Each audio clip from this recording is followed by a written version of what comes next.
there's an important distinction between kind of a reactive growth mindset and a proactive growth mindset. A reactive growth mindset is like, if I make mistakes or something doesn't go well, then I can take that as an opportunity to learn.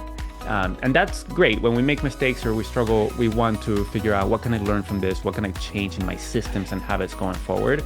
But the most powerful form of growth mindset is when I take my own change as the default and I drive my own change.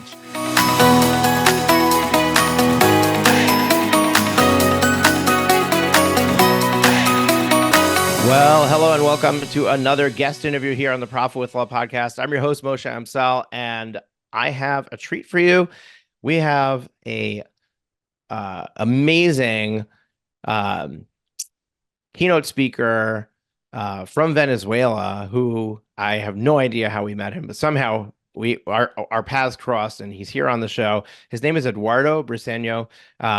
Eduardo is a keynote speaker and facilitator who guides many of the world's leading companies in developing cultures of learning and high performance. His TED Talks have been viewed more than 9 million times. He's the author of The Performance Paradox. You know, everybody's like jumping off this podcast and going to YouTube right now. Just come back to the show when you're done. He's the author of The Performance Paradox, Turning the Power of Mindset into Action, which was selected as a must-read by the Next Big Idea Club and was shortlisted for the Thinkers 50 Breakthrough Idea Award. He is a Pahara Aspen Fellow, a member of the Aspen Institute's Global Leadership Network, and an inductee in the Happiness Hall of Fame. I love that. Eduardo, welcome to the show. Thanks, Moshe. Great to be here. Now, Eduardo, the way that I like to start off every episode here on the Profit with Love podcast is a lot of them have never heard of you. So we wanted just a little bit of a backstory. How in the world did you get into this, growth mindset, keynote speaking, TED talking? What's your backstory? Sure. Well, Moshe, I love what I do, and I didn't start that way. I actually, at the beginning of my journey, it never even crossed my mind that I would look for something that I enjoyed doing. My dad used to tell me that the reason you get paid at work is because it's not enjoyable. Like work's not supposed to be enjoyable. And so I started my journey by actually like doing what I was supposed to do. Like in school, I was supposed to study and get good grades. I was trying my best to do that. When I looked for a job, I looked for when I chose what to study in college, I studied things that I thought would lead to a solid and secure job. I was very risk averse. So I studied chemical engineering and finance. And then when I went to look for a job, I looked for high paying jobs. I worked in investment banking for 2 years and venture capital for 5 years. And that was fine. And it was amazing to be in those worlds.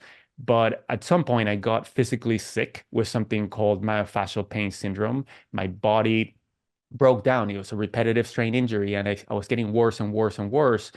And eventually, in trying to figure out what was going on with me and what I needed to do to heal, I met some people who couldn't use their hands for more than 10 minutes a day. And that, freaked me out because I didn't know how to do anything without my hands. Was I going to become disabled? I was 27 years old. And I realized I had to change a lot. I had to learn what was going on with me.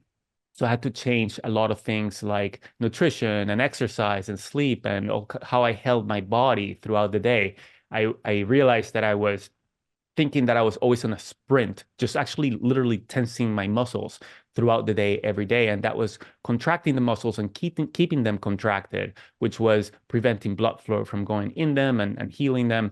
And so I had to learn about a lot of things. But one of the things that I realized is that I got a sense of mortality in the sense that I couldn't take my hands for granted. And so I wanted to see, okay, I don't know for how much longer I'll have my hands, but I want to be able to do something that I find is useful and to be a good steward of my life, that I'm making an impact on somebody else's life. And at the time, I thought in venture capital, there was so much capital in the industry that the great businesses were going to get funded, whether or not I was there. So I wanted to do something that I thought was making an impact. I went to grad school in order to find a path that I felt was more meaningful for me. And while I was there, I met Stanford professor Carol Dweck. She's a psychologist. She coined the term growth mindset. She was looking for somebody with a business background to co-found a company with that we did called Mindset Works. And that's what started me. I read her book and I learned about fixed mindset. I learned about how I was in a fixed mindset about different parts of my life and how that was preventing me from growing and from succeeding and from having a positive experience of life in many ways. And that started me on this journey of being passionate about supporting myself and others in how to grow and perform. Very, very interesting. Amazing, amazing story. But um, what about you and your body? I mean, you seem I'm only seeing shoulders up, so I don't know. Maybe you can't move your hands at all. But did you end up healing? What ended up happening? I did. I ended up healing, but it was a long journey. At the beginning, I thought before that experience, I thought of doctors as car mechanics, meaning, I could abuse my body. I would go to the doctor and they would fix me. That always worked. But that time I went to a doctor. They told me to start going to physical therapy twice a week, which I did. I thought that was going to heal me. A couple of months later, the doctor said, this is not working, but I don't really know what you have. And they referred me to another doctor and that person to another doctor, and they didn't know what I had. And so I had to start really going on a journey to figure out what was going on with me. I tried acupuncture and spirituality and all kinds of different things and reading books. And eventually I figured out I had this myofascial pain syndrome, and I healed 100%, but it took so much work. I went to Washington, D.C. for 6 weeks to get a treatment called dry needling. Um, I stretched for an hour and a half every day for 3 years. I used speech recognition software with a computer for 3 years. And eventually, I was able to heal back to 100%, but it took a lot of learning, a lot of effort. Wow. Wow, that is incredible and takes a ton of perseverance, persistence, commitment, and habits to do that. So really speaks a lot about your character. Well, the thing is also that at the time, I thought this was a horrible thing for it to be happening to a 27-year-old. Like, oh my gosh, like everything was going so great. Now this horrible thing is happening. And looking back, I realized, wow, that was such an amazing, wonderful thing that happened to me because it led me, like my body was a warning sign that I needed to address certain things, including my health. I mean, if I hadn't done that, I probably would be having heart attacks right now, right? But also in terms of finding, a purpose and meaning and having an experience of life now that is so much more positive and full than it used to be then. So for if anybody's going through turmoil and a tempest, it can be that this turns out to be a really wonderful thing. Incredible. So, first of all, I love happiness. I'm a big fan of optimism. I think that if you want to be a successful business owner, you have to have a really, really positive, healthy dose of optimism because otherwise, you're never going to do the things you need to do to grow because they're very risky.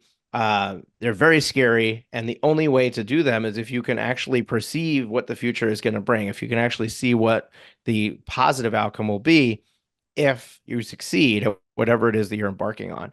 And I think that's a really good place for us to start is uh, to kind of couch this whole idea of the mindset of growth, what's required for somebody to embrace the risk and to take the necessary actions.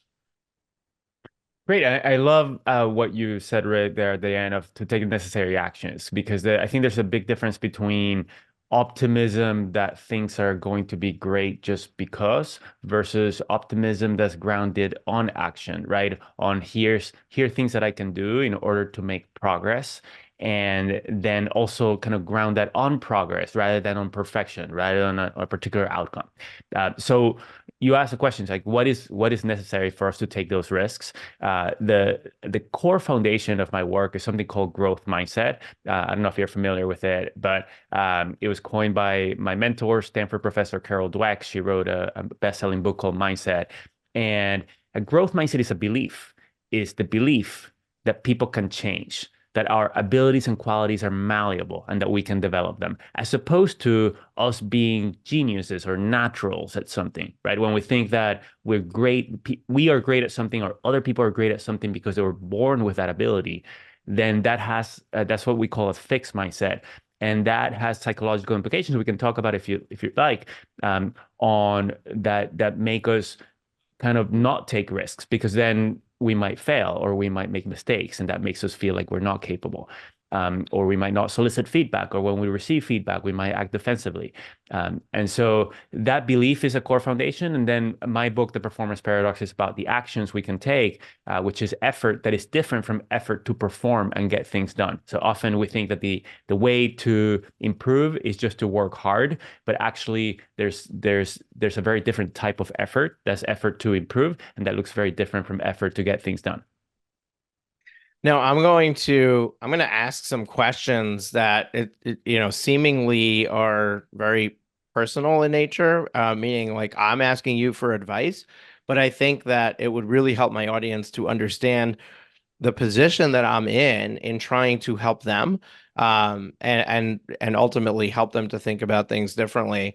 I'm a coach. I work with law firm owners, and our top program is one where we help people get from being a solo attorney, where their maximum revenue is probably in the 300 to 350K range, and the maximum amount they can earn to take home from their business is under 200,000. They can't do more than that because they simply don't, there's not enough time in the day for all the hats that they're wearing, everything that they're doing to do anything more than that. However, if they were to hire one attorney, that attorney could probably bring in $750,000 at a minimum of revenue because they're only being an attorney. They're not doing all the other things that a firm owner does, like needing to sell, needing to market, needing to oversee the staff, needing to collect on bills, and everything else that the law firm owner is doing. So right away, we can see that there's a massive power in hiring an attorney into the firm as opposed to them doing it themselves.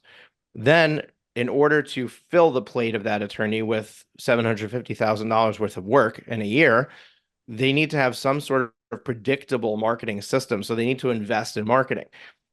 Both hiring an attorney and investing in marketing are financial commitments that are significant for somebody who's earning 300,000, a lot less significant for a firm earning 750 or a million, right? So one of the things that I try to help my clients to see is to see the future version of what their firm can look like if they were to take this action. My question to you is do you think that the reason they're stuck in that solo mode is more a lack of knowledge, that if I just help them see it, then we can get them there? Or is it more of this fixed mindset problem, and we need to actually change the whole way that they're thinking in order to get them to be willing to take these risks? Because people stay in that solo mode for a decade before they, go and hire somebody, because they're waiting until I'm ready. And when I'm ready is I have enough money to be able to pay them. I have enough work to know that I is too much for me to do. I need to hire somebody, but that's the wrong way to do it, right? You have to make that investment first to create the capacity to be able to handle that higher level of work. So I'm from a mindset perspective, what do you think is happening there? And what do you think we can do to help them shift? Sure. Well, first, I think there's different things that can happen with each different person, but here's some of the things that probably pretty universally you are seeing that more clearly than they are. And the risk to you is a lot lower than the risk to them because they haven't gone through that before, right? So there's a lot more unknown if I'm going to hire somebody, I might not know how to hire somebody, what to look for, what will make a great person and a great colleague versus you have seen lots of your clients go through that. You have a lot more knowledge on that. Or if I'm going to invest in marketing, I'm not sure how to do that effectively, or what's going to reach my clients versus you've gone through a process a lot. And so the risk to them is greater. And so I want to acknowledge that. Second, and stepping back a little bit, like you said before, we need optimism, we need a vision of the future, but we need to care. Like we need a why as to why am I going to go through all this effort and why am I going to take this risk personally and financially? And some people might just want to work on their own. They might not want to run a business. They might not want to, lead other people. And so one thing that's helpful for anybody to ask themselves is like, why, right? Why do I care about what I do? What is my life about? What I care most about? And is building a business that's much bigger and with a team, is that something that I want to do? Is that how I want to lead my life? And so if it is, then what's getting in the way, right? What's getting in the way? It could be the feeling of risk that they don't know how to do it. It might be a fixed mindset. So in a fixed mindset, and there's a lot of reasons why we can think that school for high achievers like lawyers tends to foster a fixed mindset in kids and in graduate students because the people who get into law school do really well in school, right? So we tend to reward kind of straight A's and the lack of mistakes, the lack of flaws, right? We tend to think that school is about proving how smart and how good you are, how much you know, rather than taking risks and failing and making mistakes and doing things beyond what you can do. And so through our experiences, through our formative experiences, we learn that life is about proving rather than about improving. And going from a solo practice into a business, it needs to be about learning new things, about things that we haven't done before. And that might expose things that we don't know, and that might make us feel that we are incapable, and it might make us feel like our status is going to be lower with our peers, with our families, if they think that we're struggling. So a fixed mindset can definitely be part of it, and there's reason why our developmental experiences might tend to foster a fixed mindset. And then we might just not realize the distinction between just continuing to do what we do well, which is be a lawyer and serve clients, and that's safe, and we feel successful that way, versus building a practice involves leaping into the unknown, ideally with the guidance of somebody who has expertise like you. That's going to make us a lot more likely to succeed and to be able to make the right calls along the way. Um, but those are some of the things that can be happening, right? And then the last thing that I'll offer is that it's really easier to do these types of things when we are part of a community of people who are also doing similar things and who are valuing growing and who are valuing taking risks and sharing lessons with each other. And that can be just a community between me and my coach.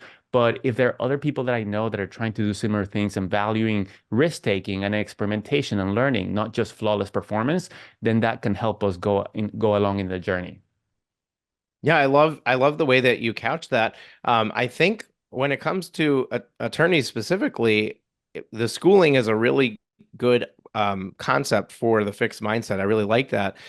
But I think it's even more than that. I think that when you learn to be an attorney, you're learning how to, and no matter what practice area you're in, how to eliminate every possible risk for your client. Everything that they do is about thinking about all of the possible scenarios and putting something in place so that it prevents their client from being exposed to that possibility. Um, if we approach business from the same place and we try to operate our business from a place where we're taking the least amount of risk possible and we're covering every possible scenario, what's going to happen is that we do nothing to grow because the status quo is the safest thing, apparently, right? It is the riskiest thing when we're comparing it to the ultimate objective of growth, but it's the safest thing perceived right now. And I think that that perception of safety, which is not really true, is probably what really keeps people stuck a lot. And I think that it's part of it is the fixed mindset. But I wonder if there's other things at play as well. Do you think that it's just the fixed versus growth mindset, or do you think that there's other things like where does risk tolerance fall on this? I understand what you're saying is like, okay, they need to understand why they're doing it. But let's just walk into this conversation assuming that everyone we're talking to has already been filtered so that we're not talking to people who want to stay solo. They understand why they would want to grow beyond themselves. So they know they have the why, but yet they're not backing up the why with action. And we need to help them figure out what's keeping them stuck so that they can get past it. So fixed mindset could be one. Are there other things that you find in these scenarios with people who are not taking the action necessary that might be the thing that's keeping them from moving forward? Well, I think you brought up a great point, right? Which is the lawyers are trying to reduce risk. So the profession might draw people who tend to be more risk averse. Um, and I think that what can help is we can we can get into this idea that the goal, like you're saying, is to minimize risk all of the time. And so something that can help is to think about a very high stakes situation of a group of people who are fantastic at what they do. So let's say, for example, Cirque du Soleil. All right. Cirque du Soleil, they do incredible acrobatic things. They do them beautifully and artistically. And these people can die if they make mistakes, right? So they need to minimize mistakes when they are performing, when they're doing the job, when they are on stage. But actually, and we might think that the way they become so fantastic at what they do is that they spend 10,000 hours doing that thing that we see. But actually, the way they become fantastic at what they do is doing something very different from what we see them do on stage. When they're behind curtains at the gym or at the studio, they are taking risks. They're doing things they don't know how to do. They're going beyond their expertise, but they're doing it with safety nets underneath them, right? Because they know that if they are trying to learn a new trick, they're going to fall. If there's not a safety net, they're going to get hurt.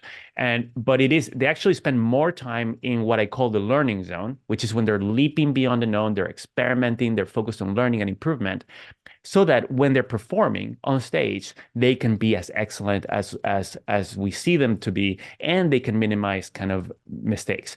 And so if we think about lawyers, we do want to do a good job when we are executing and when we're in front of our clients. But the way to become excellent in that and to be able to reach more clients is to do something different than that when we are off stage, right? And so that might involve working with a coach. It might involve maybe like when you start doing marketing campaigns, maybe not starting with a huge budget, but maybe starting with like more experiments that are designed for learning, so that you're testing hypotheses and seeing what works and what doesn't work, and then expanding on the things that work, for example. And so it does, in order to improve, we can and we should uh, lower and minimize risks deliberately. But also, we need to be taking risks, even if they are in ways that are not going to create significant damage, so that we can learn and improve and then, grow better in how we can perform. Yeah, I love that that I really love the Cirque du Soleil example. I think it's fantastic, because I really like this concept of on stage and off stage and learning and being willing to make mistakes, going outside of our comfort zone. Um, I'm wondering what kind of safety nets I can help my clients create so that they can buy into this concept and know that there's a safety net. And I know you mentioned, maybe taking smaller risks in that process, and perhaps for some that can be the case. Maybe for some they can't, right? They're in a market where the only way to get clients is to go big or go home.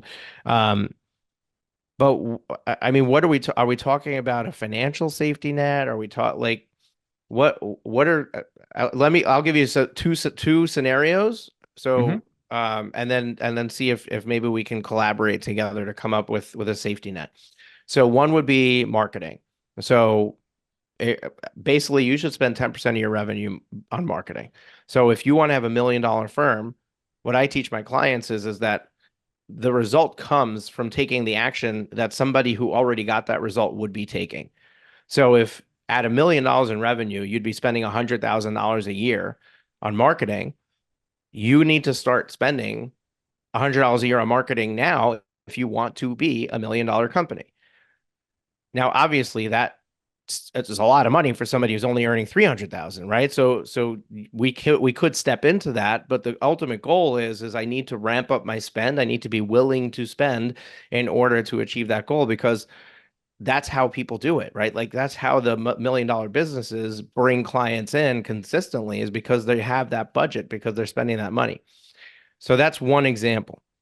The second is hiring somebody. The risks of hiring somebody are not just the cost of the person. It's what if it takes longer for them to become productive? What if they're not the right hire? What if I made a mistake and I need to hire somebody else? We're starting all over again. So there's other what ifs that people have, like, well, what if they want to start their own business and I just train them and now they're going to go and be my competitor.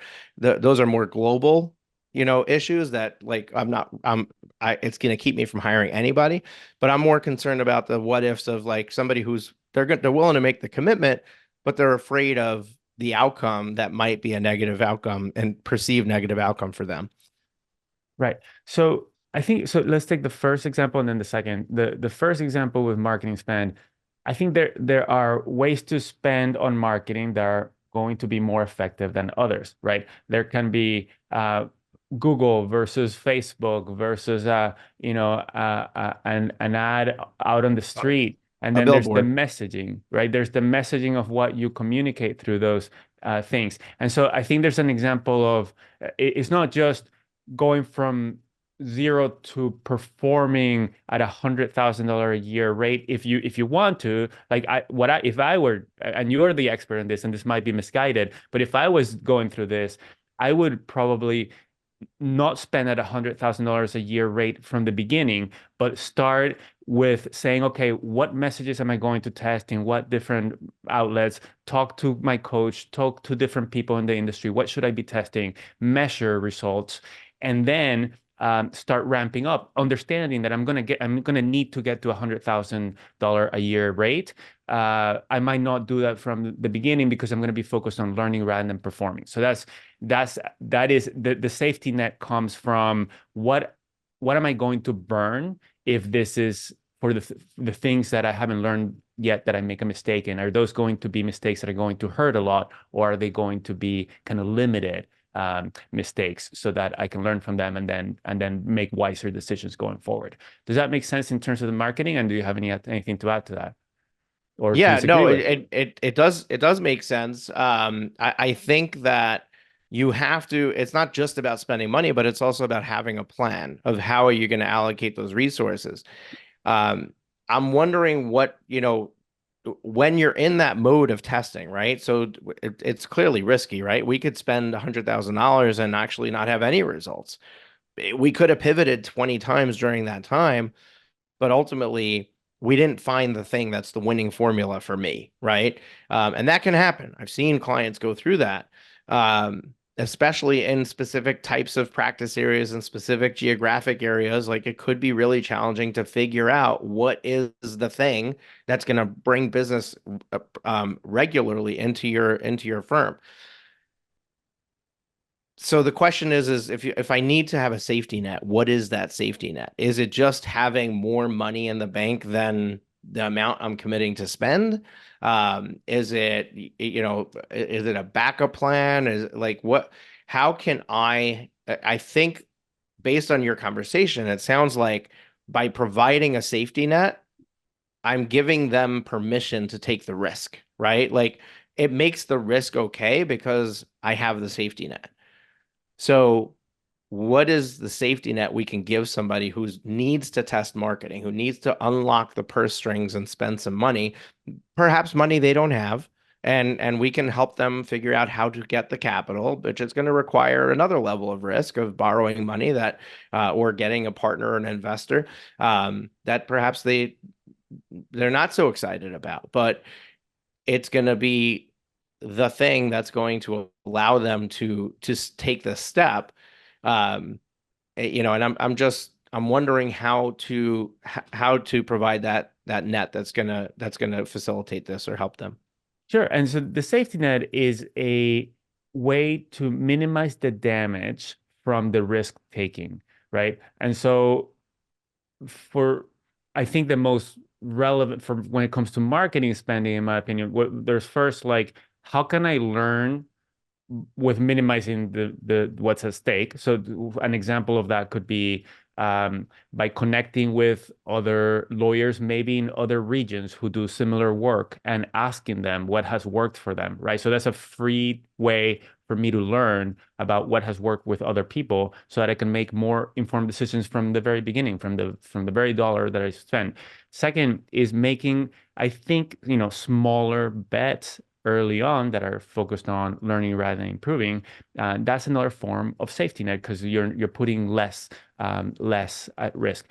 You also talked about kind of a plan B. And by the way, this is all different from a different philosophy, which would be kind of the burn the boats philosophy, right? Of I won't have a safety net. I'm just gonna go out and take risk and take a loan and spend everything. And if it doesn't work, then I'm screwed. I'm gonna go through bankruptcy or whatever, but it's just gonna be either I make it or not. So that's a different philosophy. My philosophy is how can we make the most of the resources that we have to make the most learning possible. But let's take the second example of how do I hire somebody.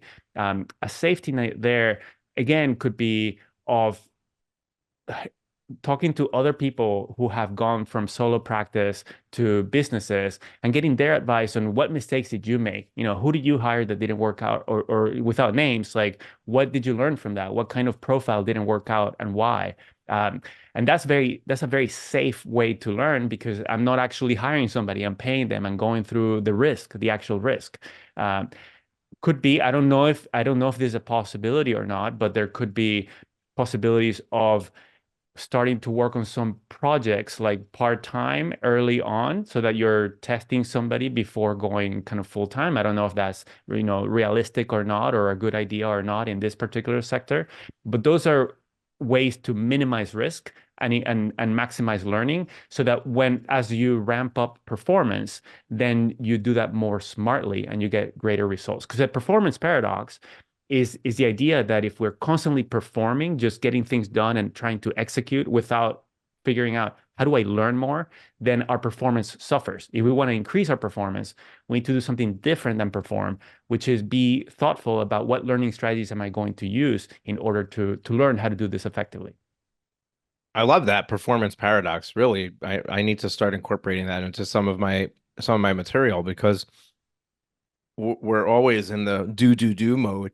And everybody knows the Michael Gerber, you need to work on your business, on your business instead of in your business. But I don't think that it's being framed this way enough that, like you can't always be performing. There needs to be some backstage time. There needs to be some time that you're trying new things and experimenting. And if you're not making time for that, then your performance is going to suck, right? Like it's just you're just not going to be as good a performer as you need to be to attract the audience you want. Um, One of the things that some of my clients have done recently that that seems to be working really well, and I didn't realize that this is what they were doing until we're talking about it now, is they brought in a 3L law student. So a 3L law student is a law student who's in their third year of law school, so they're almost done, and they're going to take the bar exam. They're going to become a lawyer. But when they're a 3L, they're already knowledgeable enough to be functional, almost like an attorney in your firm. They just can't act as the attorney yet. So it's a great way to bring somebody in for a lot less money, a lot less time commitment, get them familiar with your practice, get them familiar with the day in and day out work that's happening, have them start to help. But then there's a job waiting for them when they get their license, and now you have the cheapest lawyer you can find, which is the one straight out of school. Um, and that what I didn't realize was happening is these clients have found a way to create that safety net. They found a way to mitigate the risk that I was asking them to take, rather than going into the marketplace and getting a seasoned attorney.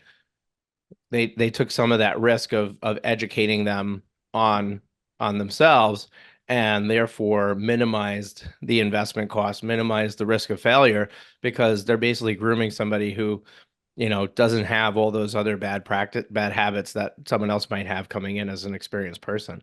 That's fantastic. Very, And I think also, so in doing that, you're getting to know the person, you're getting to see what clients say about working with this person. So if all of that is negative data and you're not helping that person be successful, then you're not going to hire them full time, right? So you're minimizing risk by starting not from 0 to 100, but from 0 to 10 or 0 to 20, and then using that as an opportunity, just like you talked about.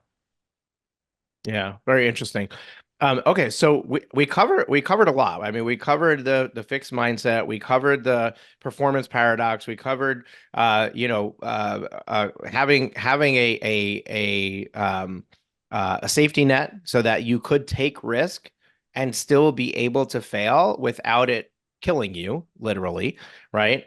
Um, are there anything else that we can do to help our clients, maybe um, in their growth mindset? Maybe, I think that if we get out of a fixed mindset into a growth mindset, is there like a next level where you're now like not just a growth mindset, but you're like growing all the time. You're thinking about growth all the time.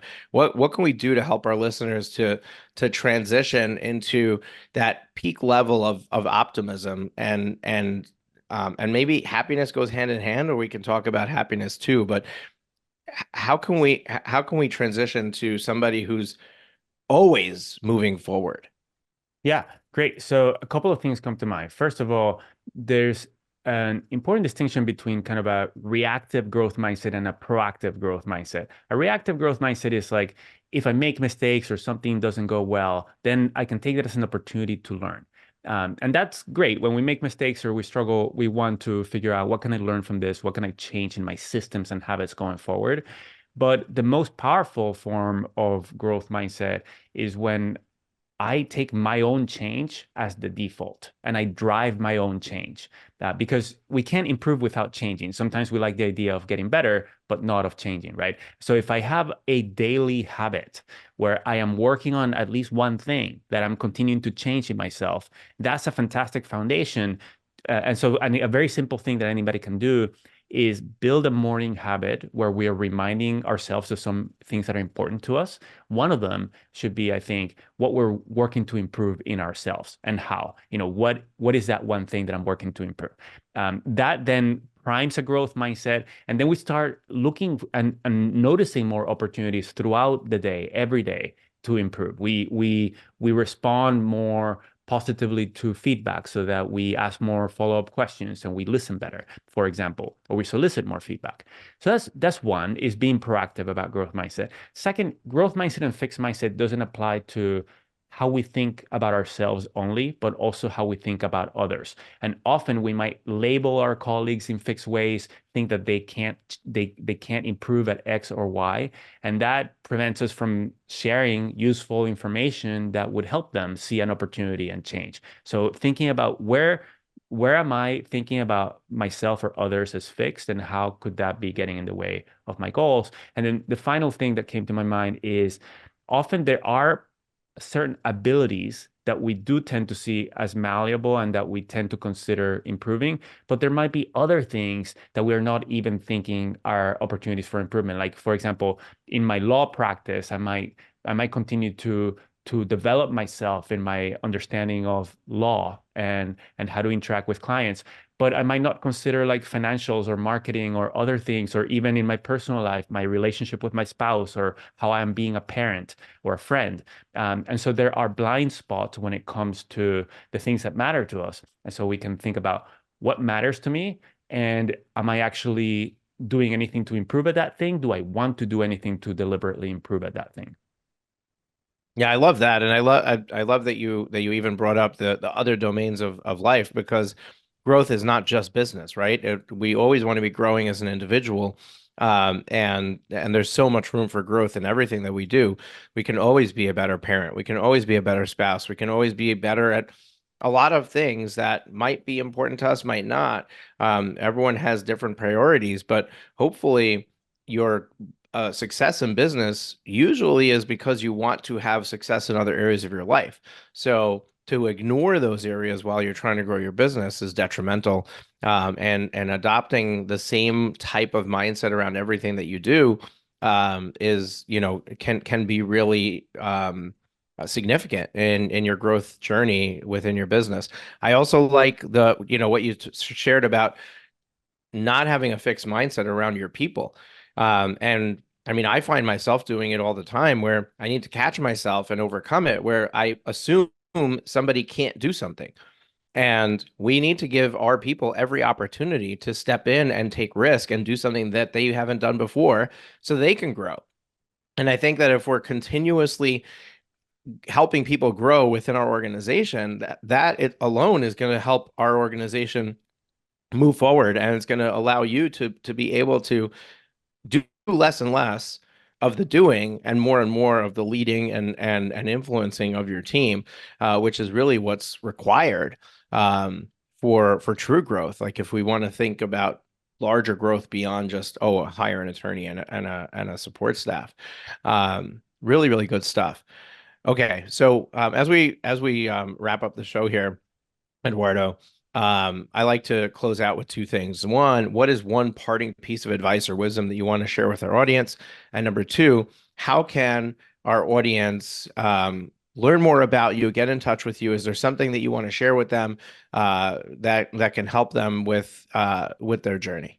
So in terms of parting words of advice, you just talked about going from doing into becoming a leader. And so I'll offer three things for leaders to think about as you develop a culture of learning and high performance.